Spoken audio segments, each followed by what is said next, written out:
Hello everyone, welcome back to the channel. In this video, I'm going to walk you through an easy step-by-step guide on how to connect Palmpay wallet to Raydium. So to get started, the first thing to do is to open the Palmpay wallet, then unlock your wallet.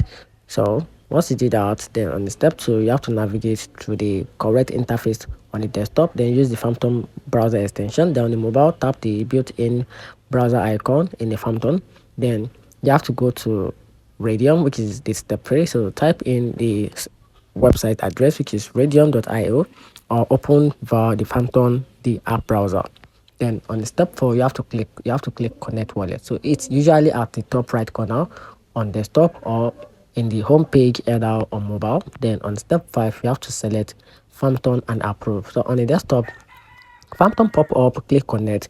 Then on mobile, the same prompt appears inside the app browser, then tap connect. Then on the step 6, once you see the wallet address, now you can swap farms or add a liquidity on your Raydium, which says that you are now connected.